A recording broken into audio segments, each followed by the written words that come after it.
Well, hello everybody. You know, a lot of us are using Zoom these days, but just because you've joined a Zoom meeting using the link sent to you by someone else doesn't necessarily mean you know some of the tricks to initiating a Zoom meeting. So this is just a super short recording to demonstrate how to set up a Zoom meeting and invite other people to it.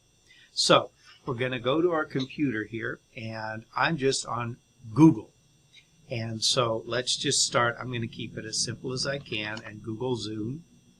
And sure enough, the link for Zoom pops up right there. So I'm going to click it. And there's Zoom. Now, there is a glitch with Zoom. And there's also a challenge with Screencast-O-Matic, which I'm using, which it doesn't record the whole screen. So I'm going to move my Screencast-O-Matic there to sign in. There's a trick you need to know to sign into Zoom. You start from this Zoom homepage and you click the sign in. But then there, see how it says sign in? Looks easy, right? You don't want to use that.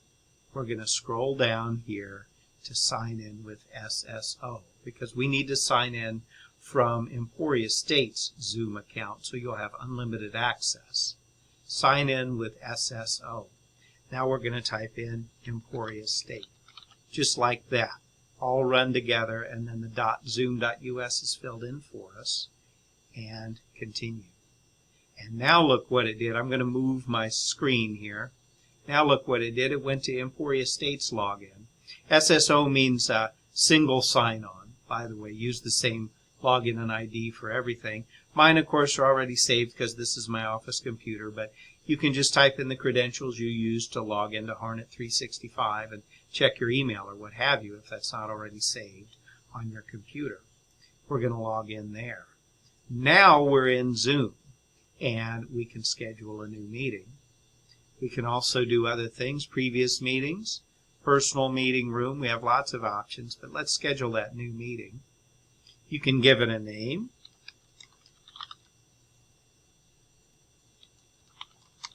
You can give it a description.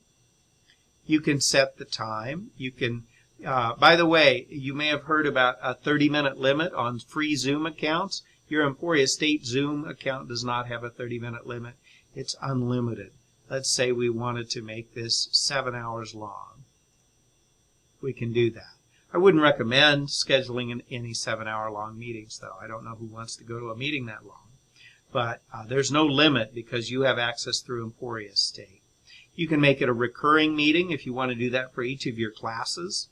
You can make it recur daily or on certain days or what have you. So you can play with that. Be sure you have the right time zone. We're in Central Time, obviously. That's important. Do you want to require people to register? That's your choice. Now, here's something important, meeting ID. And it'll generate one automatically, and it'll be a different one for each meeting. If you want to be accessible to your students, for example, during office hours, you can use a personal meeting ID. You already have one assigned to your account, and you can just keep reusing it. Now the question is, do you want to have a passcode? And if you do, you just check that. And then you can put whatever you want. Put something hard to guess. Obviously, what I just put in is probably not that great. But you can have a passcode or not. If you have one, you need to tell people what it is. You can have a waiting room where they have to wait for you to admit them or not. And then you have some other options. You want your video on or off, participant on or off, audio. How do you want to do that? I recommend both. Do you want to record the meeting? If this is official university business, for example, you might want to keep a record of it.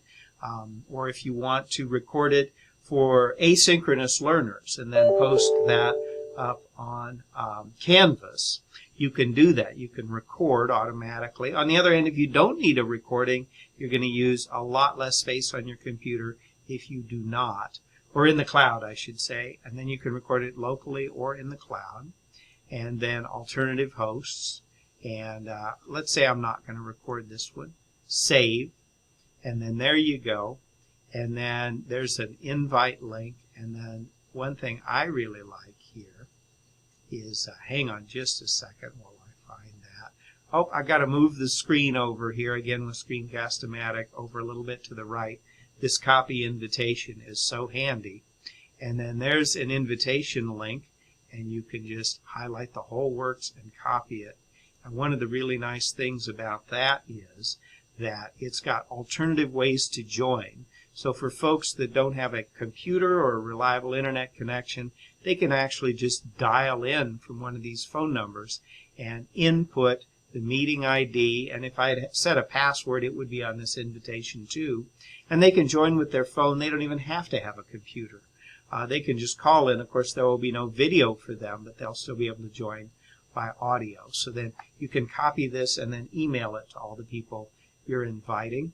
I recommend that you not reuse the same meeting ID number over and over unless you use a password, and periodically change that password, because people might Zoom crash, and you might get people sneaking into your meeting who you don't know and putting inappropriate things on there. That has been an issue during the COVID epidemic. But you've just got a lot of options, so I'll keep it short. I hope that this video is helpful. Let me know if you have any questions.